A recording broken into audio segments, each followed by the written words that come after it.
Mina pean nüüd kohe muidugi jälle hakkama vabandama, aga paar minutit sain ma lisaks ja sellepärast ma võin seda teha.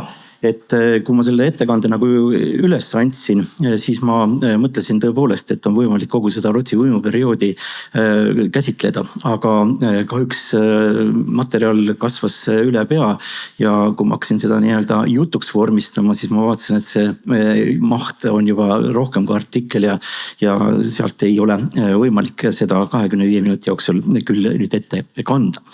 Aga mõtlesin siis, et tõepoolest, et keskenduksin siis ühele nii-öelda sõlmperioodile ehk siis sellele võimuvahetusele, mis 25. aastal toimus ja nüüd see privileegide kinnitamise tants, isegi niimoodi võib öelda, hakkab ju kohe linna nii-öelda võimuvahetuse järel. Ja peangi kohe ütlema, et erinevalt siin nüüd eelnevatest perioodidest on Rootsi võimuperiood ikkagi kaetud väga tummiste allikatega. Et ühelt poolt jah, siin kas või need poolaaegsed kõikvõimalikud privileegid, muud õigusaktid, et need on kas siis ärakirjade või ka siis originaalidena meieni jõudnud. Ja sama võime öelda siis Rootsi võimuperioodi kohta, et mitte nüüd ka kõik, aga siiski need kinnitamisürikud, et need on siis ütleme niimoodi valdavas osas meieni jõudnud originaalina. Pluss meie käsutuses on väga ulatuslik kirjavahetus. Kõik näiteks 25. aasta on väga tummiselt säilinud just selle kirjaliku pärandi mõttes ja samamoodi jooksevad siis raeprotokollid. Nii et raeprotokollid küll mitte originaalina, aga hiljem on nad kinnitati kaasaegsete poolt veel nii-öelda kokkuvõtvalt, annoteerivalt ümber ja me saame selle nii-öelda sisu siiski sealt kätte. Ja nii nagu ma ütlesin, siis ma tõepoolest keskenduks sellele 25. ja 26. aastale. Aga 17. sajandi nüüd esimesel poolel tegelikult ju Rootsi võim Tartus kehtestub kahel korral. Et esimest korda siis 27. detsembril 1600, kui linn vallutati hertsog Karli vägede poolt tormijooksuga.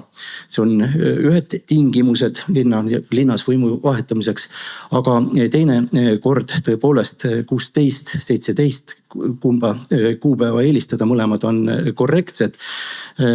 Siis augustil 1625 läheb linn Rootsi võimu alla.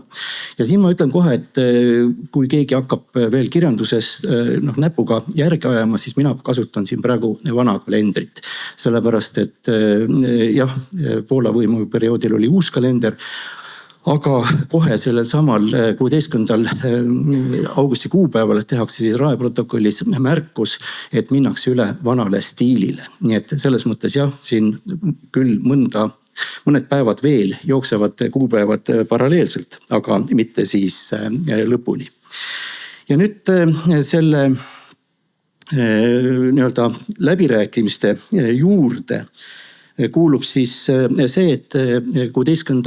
augustil varahommikul tõepoolest läks siis Tartu linnast üsna ulatuslik seltskond. Seal oli siis Poola võimu esindajaid, sõjaväe esindajaid, seal oli siis kiriku esindajaid, seal oli siis katoliku preestrid, aga kaasas oli ka linna saadik. Ja nüüd sellele linna saadikule on siis andnud kaasa mõningad punktid ja iseäranis soov kinnitada linna privileegid. Nii et nende punktidega, mõningate punktidega mindi siis Jakob de la Gardie jutule.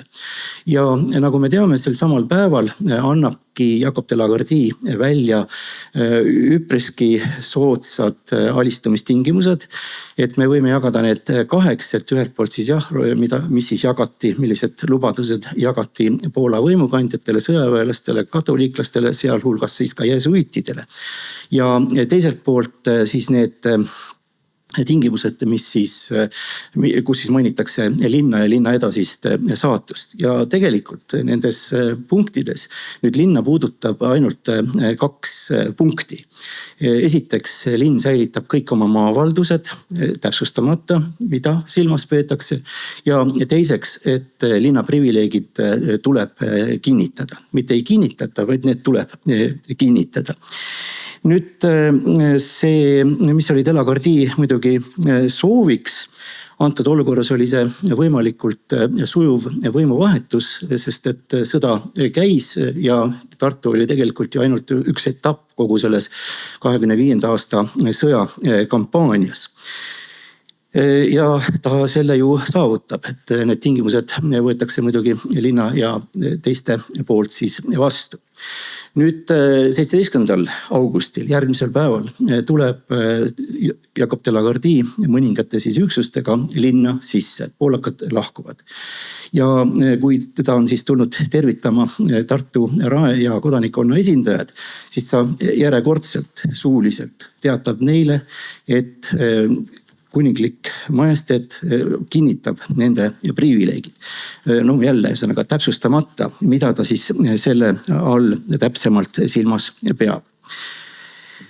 Võimuvahetus Tartus viiakse nüüd lõpule 20. augustil, kui siis Tartu raad igaüks isiklikult annab truudusvande kuninglikule majesteedile, kuningliku majesteedi abikaasale, Rootsi kroonile ja kuningliku majesteedi järglastele. Nii et selles mõttes see liin oli täpselt paika pandud, et tekiks hiljem vaidlusi, et kes siis selle nii-öelda truudusvande saanud on. Ja selle truudusvande vastuvõtmise järel Jakob Delagardi taas rõhutab, et need privileegid tulevad kinnitamisele. 22. augustil andis truudusvande ka Tartu kodanikkond. Ja nüüd selle kodanikkonna truudusvande järel on omakorda kodanikud, kui nüüd uskuda raeprotokollide sissekannet, esitanud nüüd küll mitte enam Jakob Delagardile, vaid neilt võtsid vastu vande teised Rootsi kõrged sõjaväelased ja siis on esitanud ka selle palve, et neid hoitakse vanade privileegide juures. Seal on kohe öeldud siis kaitstaks ja hoitaks neid nende privileegide juures. Et sellega oli see võimuvahetus nüüd tõepoolest 20-22 august lõpule viidud. 23. augustil pidasid Tartu raad, kodanikkonna esindajad ja Jakob Delagardi tõenäoliselt siis selles hoones, mida kasutati raekojana, nõu. Arutati mitmesuguseid linna tulevikku puudutavaid küsimusi ja selle arutelu ajal nüüd siis Delagardi teatas tartlastele, Tartu raele, et need siis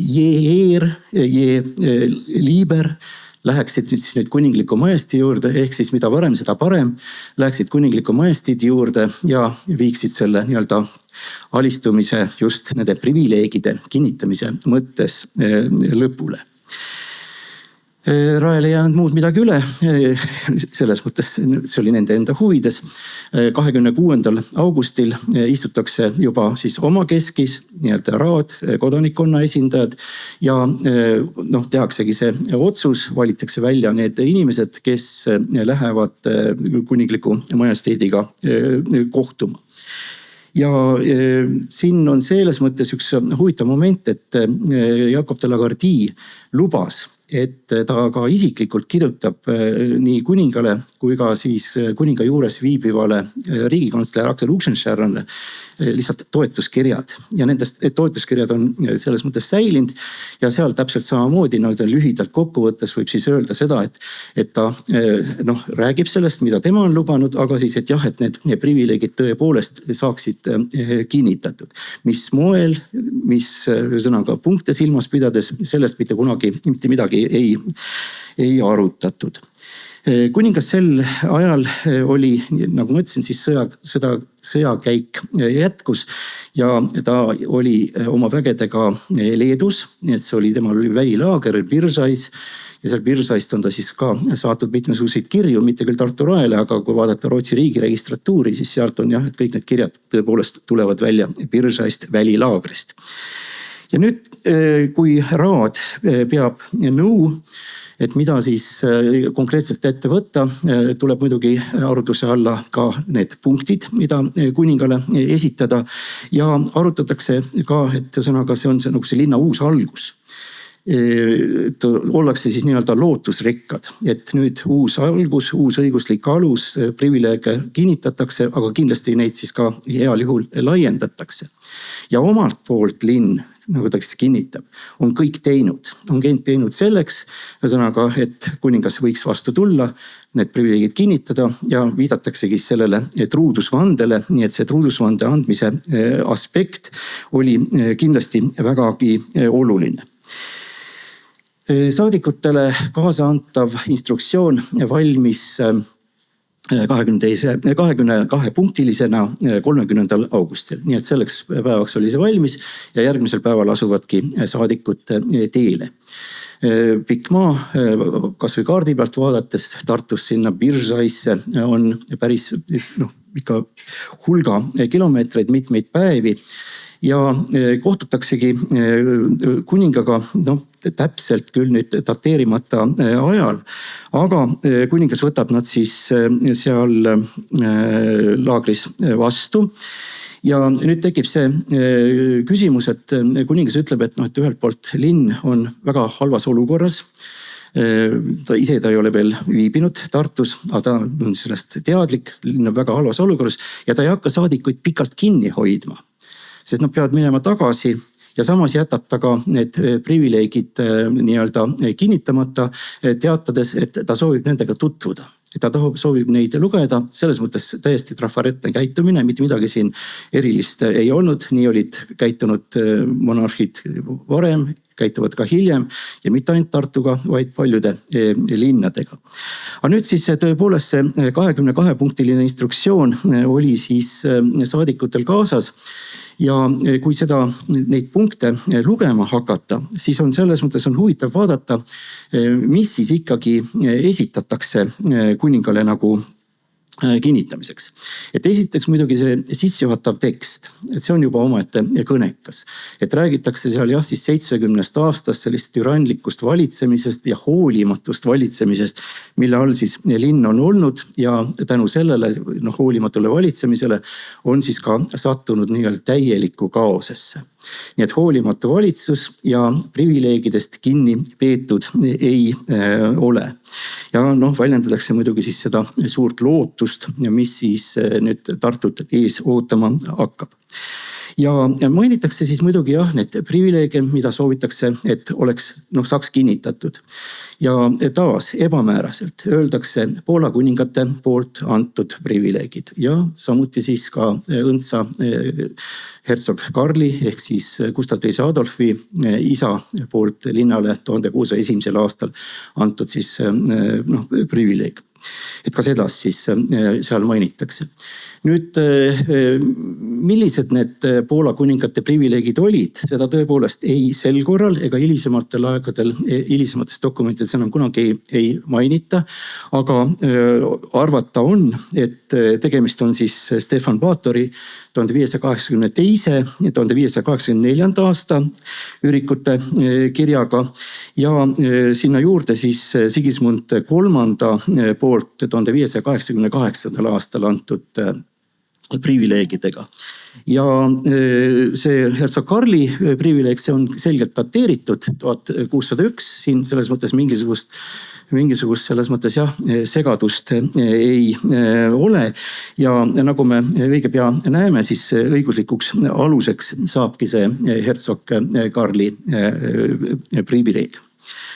Nii et võib siis öelda jah, et teataval määral on siin ka vastuolu, et ühelt poolt viidatakse sellele, et privileegide eest ei hoolitud, need olid siis jah, linn sattus nii-öelda türanliku valitsemise alla, kallaletungid ja nii edasi, aga mainitakse, et privileegid ise olid hästi saadud. See tähendab, et nende sisu sobis, vastas linna soovidele ja vajadustele, ainult et jah, neid siis ei täidetud. ja nüüd neid punktide mööda liikudes 22 punkti kõikega nii-öelda lähemalt tutvuda ei saa, aga toon välja siis mõningad olulisemad. Ja nimelt teema oli Jaani kirik, Jaani kiriku ülalpidamine, Jaani kiriku vaimulikud, kool, hospidal, kus siis saada sissetulekuid, kuidas neid siis ülal pidada. Ja siin oli terve rida nii-öelda Jaani kiriku juurde kuuluvaid mõisaid. Neid nimetatakse Luunjan ja Nõo, kus siis see nii-öelda hea ja parem tulema peab. Aga Jaani kirikul oli tegelikult Tartu linna territooriumil väga palju kinnisvara. Et me võime siis toonases kontekstis öelda, et oli siis nii maju kui ka krunte. Ja et see oli ka selgeks tuluallikaks. Mainimist leidis tegelikult ka Maarja kirik ja nüüd vähemalt siis mingitel suuliste vestluste käigus on Jakob de la Gardie pakkunud, et Maarja kirik tuleks linna nii-öelda rahastada, linna kontrolli alla, aga juba selles nii-öelda privileegide kinnitamise ettevalmistavas linnapoolsetes instruktsioonides öeldakse kohe ära, et Maarja kirikut nad ei taha, nad ei suuda seda ülal pidada. Nüüd jätan mitmed punktid vahele. Oluline oli muidugi rae jurisdiktsioon kogu linna üle ja kõikide üle, kaasa arvatud siis ka aadlikud, kes linnas elasid. Linn soovis saada püsivaid tuluallikaid.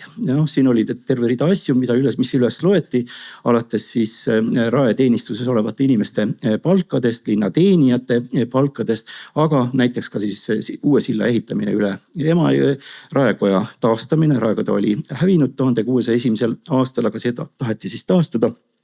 Samuti siis oli seal vallikraavide puhastamisest, linna müüri, vallide remondist ja nii edasi. Et kuhu siis linn pidas nii-öelda raha sisse panema, aga selleks vajati siis maavaldusi. Nii et need maavaldused jälle ebamääraselt, me küll teame varasematest allikatest ja hilisematest allikatest, mida silmas peeti, aga sellest dokumendist neid välja ei tooda. Suur probleem oli seoses Raadi mõisaga ja Raadi mõisaga on nüüd see asi, et ta oli siis Poola võimude poolt ära võetud ja seda taheti tagasi saada. Nii et see oli üks teema. Kaubanduse pealt saadavad tollid, aga loomulikult kõige kesksemaks küsimuseks Tartu jaoks oli siis see, et nii-öelda Venemaa kaubanduse laokoht oleks Tartus. Seda siis soovitakse ja palutakse veel eraldi, et kuninglik majesteet saadaks kirjad nii siis Tallinnale kui ka Narvale, et nad edaspidi kaupleks Pihkva ja Petseriga ainult siis Tartu kaudu. Riiat ei mainita, kes oli küll põhipatune. Ja juttu on siis ka aadlike maakaubanduse keelamisest ja paljust muustki. Nii et nende punktidega mindi siis kuninga juurde, nagu ma ütlesin, ta tutvub, aga ei kinnita ja viitab just selles mõttes, et ta vajab nagu põhjalikumalt sellega tegelemist ja saadab hoopis siis need tartlased minema. 26. septembril saadab ta nüüd Mihtavi lossist Tartu linnale pika ladinakeelse kirja. Ja selles kirjas ta nüüd taas kirjeldab seda olukorda, kui pärast kohtumist ja nii edasi, et tal see soov on, ta kindlasti seda teeb, aga sel korral jääb see, lükatakse edasi ja ta annab isegi lubaduse, et tal on plaanis sõita pärast neid sõjalisi operatsioone Tallinnasse. Tallinnas on tal plaan korraldada siis maapäev ja nüüd seal maapäeva käigus tulevad siis arutluse alla ka Tartu linna teemad ja kui need on läbi arutatud, ta siis lubab need privileegid ka siis kinnitada. Nüüd jätame siin natukene kuupäevi vahele. 22. jaanuaril, nagu me teame, tõepoolest kuningas 1626. aastal kuningas saabus Tallinnasse. Tal oli tohutult palju kõikvõimalikke teemasid, see on detailides meile kõik teada, aga see aspekt, mida tartlased seal nüüd tegema hakkavad, me tegelikult ei tea. Ja õieti otsustasid tartlased, et nad lähevad Tallinnasse asju arutama alles 1. veebruaril. Tallinnasse jõuti, kuningliku majesteediga kohtuti, aga pärast hilisemas aruandes siis on öeldud jälle, et kuningal ei olnud tegelikult üldsegi aega nende dokumentidega siis tegeleda, need jäid siis arutluse alt välja. ja 25. veebruaril saabuvad Tartu need saadikud tagasi oma kodulinna. Kaasas ei ole privileegide kinnitusürikut, aga kaasas on kuningas. Ja nagu siis on öeldud, kuningas soovis Tartu linnaga isiklikult tutvuda, kõigile ise silma peale visata, nagu öeldakse siis protokollis. Ja nüüd, kui siis kuningas on Tartus, Raad arutab, et tuleb esitada kuningale nii-öelda Tartu asjad. Mis siis need Tartu asjad on? Ju siis jälle need vanad privileegid. Raad ja kuningas mingisuguse aruteluni siiski ei jõua. Ja probleem on siis selles, et 27. veebruaril kuningas Tartust lahkub, sõidab ära Narva ja kuna see teema on ikkagi lahendamata, saadetakse kuningaga siis kaasa linna raesekretär. Nii et siis raesekretär, üks Gerlachi nimeline, väga tuntud mees sellest perioodist muidugi, läheb kuningaga kaasa. Jälle mõned etapid võib siis vahele jätta ja 12. märtsil saabub siis see Gerlach Narvast tagasi ja nüüd on tal kaasas siis lõpuks see privileegide kinnitamise ürik. Aga see on huvitav. See, jah, ma pean kokku võtma ka selles osas, see on selles mõttes huvitav, et see koosneb siin kahest osast. Tõepoolest lühikene nii-öelda kinnituskiri, kus siis kuningas ütlebki, et ta nüüd kinnitab kõik need varasemad privileegid, mainib, et talle ei ole esitatud mitte ühtegi originaaldokumenti, kõik on olnud nii-öelda koopiad ja koopiana on esitatud ka tema isa nii-öelda privileeg linnale. Nii et see on äramärkimist leidnud, aga samas ütlebki, et ta lähtub nüüd oma isa privileegide kirjast ehk siis sellest 1601. aasta privileegidest. Need ta siis kinnitab ühe kahega klausliga. Kõik need nii-öelda tolle puudutavad küsimused jäävad välja. Samuti on seal kohe ära öeldud, et see ei ole siiski täiskinnitus, vaid ta kavatseb linnale koostada uued privileegid ja need siis linnale millalgi anda, et nendele tuginedes siis linn saaks hakata arenema. Aga nagu ma ütlesin, selle privileegide kinnituskirja või üriku juurde kuulub siis veel ka 9-punktiline nii-öelda kuninga vastus kõikidele nendele punktidele, 22 punkti, nagu ma mainisin, mis siin Virsaisse toodi, mis ka Tallinnas kindlasti oli, võib-olla prooviti ka Tartus siin veel anda. Et ta siis tõepoolest vastab nendele, aga nüüd 9 nii-öelda teemale, mitte kõigile. Ja ta jätab paljud asjad üldse puutumata, mis seal siis kirjas olid. Kirikute, koolide ja vaimulike osas tal mingisuguseid vastuväiteid ei ole. Seal on juttu siis ka kruntide tagasisaamisest, aga siin teeb ta möönduse. Kõiki krunte ei saa tagasi anda. Tal on plaanis Tartu ümbrusse rajada sõjaväekolooniad. Ja jälle ühesõnaga, mida, kus, seda ta ei täpsusta. Raadi mõisa osas ta täpselt samamoodi ütleb, et seda linnale tagasi anda ei saa, aga ta kompenseerib selle ja ta annab siis lihtsalt ühe ühesõnaga linnakodaniku, nii-öelda surnud linnakodaniku Georg Schenkingi maja pärilikult Raele.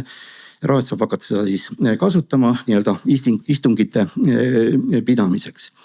Maamõisate osas täpselt samamoodi võib siis öelda, et ta ütleb, et kuni selle nii-öelda revisjonini jäävad need linna valdusse, aga ta ei nimeta ühtegi nimeliselt. Et see Raadi oli ainukene, mida ta nimetas, ülejäänud on kõik nii-öelda mainimata. Ja tõenäoliselt linna jaoks nüüd see kõige olulisem küsimus, lauakoha küsimus, see leiab kinnitamist. Ta on nõus, et ühesõnaga Vene kaubanduse lauakoht peab paiknema siis Tartus ja ta rõhutabki siis, et Riiast, Tallinnast ja Narvast, Pihkvasse ja Petserisse kulgevad kaupmehed peavad taas liikuma Tartu kaudu. Ja siin oli veel mõningaid punkte. Ja mida ma nüüd kokkuvõttes tahaksin siis öelda, on see, et tegelikult see privileegide kinnitamine, millest me kogu aeg nagu oleme kirjanduses rääkinud, on ju ikkagi jälle ebamäärane. Et kõik tuleb ju veel kuninga enda poolt koostamisele. See on üks asi. Kui hakata vaatama nüüd neid, see on nagu jah, et nagu ta ütleb, et üldkinnitust ta ju ei anna. ja teine küsimus on see, et kui hakata vaatama neid nii-öelda varasemaid privileege, kas seal siis neid Poola kuningate oma või siis ka seda hertsog Karli oma, siis on terve rida küsimusi, millest ta läheb ju täitsa mööda. Ja ütleme, kõige lihtsam on ju mainida lihtsalt, et usu küsimus, mis alati oli ju tegelikult väga kesksel kohal, sel korral ei leia absoluutselt mainimist, ehkki veel see on sajand, kus see oli aktuaalne. Samuti siis Riia õiguste ei mainita, samuti ei panda paika linna ja lossi vahekorda. Ei ole juttu ka kaubanduse osas näiteks aastalaatadest, mis varasematel aegadel oli, hilisem tuleb uuesti tagasi. Apelleerimine oli siin teemaks, täpselt samamoodi ei ole leidnud mainimist, aga veel ka siis mõõdud kaalud ma olen välja märkinud. Ja üks asi, mis 25. aasta dokumentides nüüd kirjavahetust lihtsalt lugeda, veel on läbi jooksnud, oli see nii-öelda müntla tagasisaamise soov, et see pidi siis kuskil Saksa värava juures hakkama olema. Ka seda tegelikult kuningas ei maini. Nii et me võime öelda jah, et 26. aasta seisuga on ikkagi kõik veel lahtine. Ehkki jah, see esialgne kinnitus on olemas, selle järgi elama saab hakata, aga küsimärke on väga palju. Ja mis puutub nüüd Gustav II Adolfisse endasse, siis tal oli jäänud elada 6 aastat. Nende 6 aasta jooksul ta ei tegelenud Tartu küsimustega, olulisem oli sõda Saksamaal. Ja nüüd, kui tuleb 32. aastast eestkoste valitsus, siis eestkoste valitsusel oli kõikide pöördumiste peale alati väga lihtne öelda, et eestkoste valitsus ei tohi mitte ühtegi privileegi välja anda, mitte ühtegi privileegi, juba varasemat privileegi ka kinnitada. Ja hüpates veel ajas edasi, kui nüüd siis kuninganna Kristiina tõepoolest täisealiseks kuulutatakse, see on siis 44. aastal, siis 1646. aastal ta esimest korda annab sellised privileegid, kus ka need punktid, mida ma siin ütlesin, et Gustav II Adolfil ei olnud, on sees ja võib öelda, et need on tõepoolest siis ühed nii-öelda täiuslikumad. Kas nüüd saame öelda, et see on siis see nii-öelda generaalkinnitus, mida linn kogu aeg soovis? Seda ma veel ei oska öelda, aga mõni aeg hiljem. Aga aitäh teile!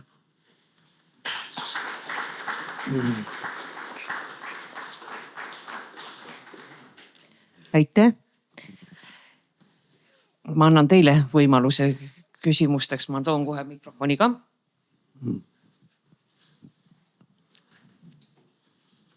Aitäh!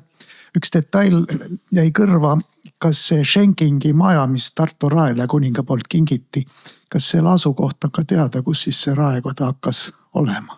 Nendes paberites, tegelikult väga suures hulgas paberitest ma ei ole seda leidnud. See on lihtsalt ainult ära märkimist leidnud küll, et ta saab selle. Ei ole. Aitäh! Aitäh! Kohe tulen. Salvestuse jaoks on hädasti vaja. Et ma jäin hiljaks. Kas on üldse on 17. sajandil veel linnu, kellel on privileegid? Ikka, muidugi. Kõikide linnadel või? Mida? Kas kõikide linnadel on privileegid või? Ikka. Kes on täielikult ja mitte kellegi omandisse läinud. Näiteks omandisse lähevad Paide, Rakvere, Viljandi, aga Haapsalul olid privileegid. Ütleme seal Paide püüdis ka väita, et nendel on varasemad privileegid, mis peaksid edasi kehtima. Aga oli ju terve rida, kes siis võiks siis öelda teatavate mööndustega ikkagi oma autonoomia ju säilitasid. Ja kõigil on privileegid ja see valitsejate vahetudes, kas need siis kinnitati, võeti uuesti välja, nii edasi, täiendati, et ma siin ei näe küll mingisugust. Kruma ma olen. Mina ei teadnud.